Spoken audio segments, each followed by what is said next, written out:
মুহাম্মদ সাল্লাল্লাহু আলাইহি সাল্লাম বলেন আমার উম্মত জেনাকে হালাল মনে করবে।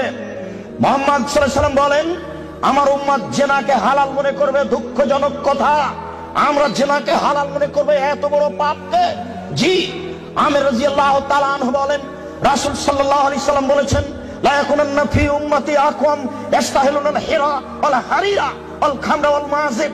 ওয়াচিরে আমার উম্মতে এমন মানুষ আসছে যারা রেশমি কাপড়কে হালাল মনে করবে, তাদের গায়ে থাকবে সিল্ক জাতীয় জামা, তাদের বাড়িতে থাকবে মখমল জাতীয় চাদর।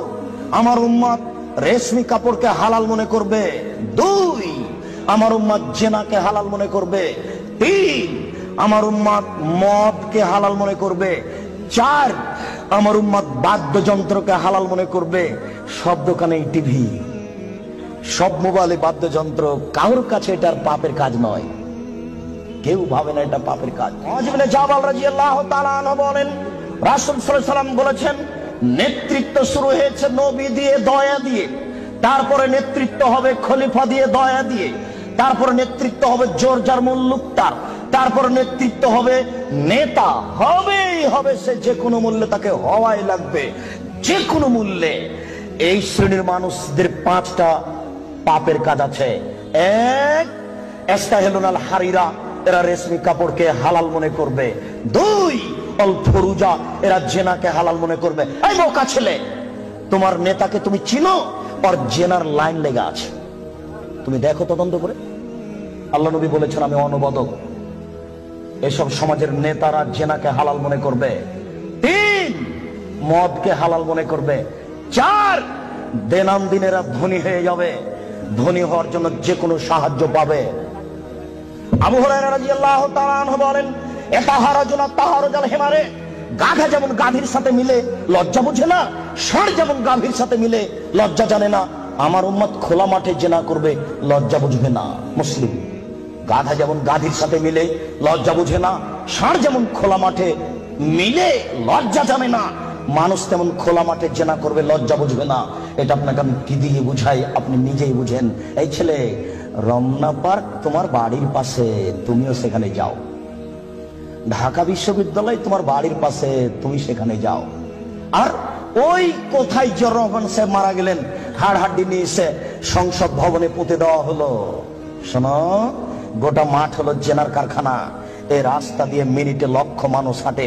ওসি যান, দারোগা যান, চেয়ারম্যান যান, এমপি যান, মন্ত্রী যান, ডিসি যান, এডিসি যান, মিনিটে লক্ষ মানুষ যায়। দেখো তুমি এই রাস্তার উপরে যুবক যুবতীকে চেপে ধরে আছে, যুবক যুবতীর উরু রানের উপরে মাথা দিয়ে ঘুমিয়ে আছে। কেউ কিছু বলে না, বলে নাকি যায় না, কেউ কিছু বলে না, বলে নাকি যায় না, বলে নাকি অপরাধ। এই দেশে নাকি কেউ মানুষ নেই, সবাই নাকি পশু। পশু যদি না হয় তাহলে বলে না কেন? জবাব কে দেবে? কাপুরুষ। জবাব তোমাকেই দিতে হবে।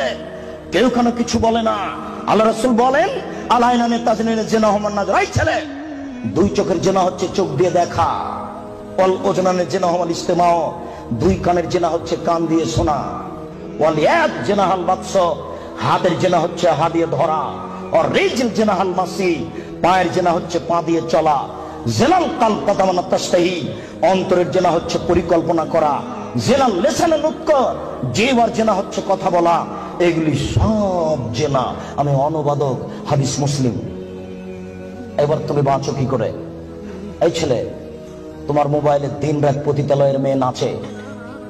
শোনো, আল্লাহ রাসূল বলেন ইনাল মারাতা ইজাস্তাতারাত, যখন কোন মহিলা সাজসজ্জা গ্রহণ করে, সাজগোজ করে। দেখো তুমি বিপদে পড়েছ, তোমার বোনও বিপদে পড়েছ। আমি অনুবাদক। তিনি বলেন যখন কোন মহিলা সাজসজ্জা করে, সাজগোজ করে, ঠোঁটে লিপস্টিক দেয়, পাউডার মাখে, মারাবে মাজলিসিন, তারপরে পুরুষের পাশ দিয়ে হেঁটে যাই, কেদা কেদা জানিয়ে ও ব্যভিচারণী, ও ব্যভিচারণী, ও ব্যভিচারণী। আমি অনুবাদক। 1450 বছর পূর্বে মুহাম্মদ সাল্লাল্লাহু আলাইহি ওয়াসাল্লাম কথা বলেছেন। আমি অনুবাদক, আমার কিছু করার নেই।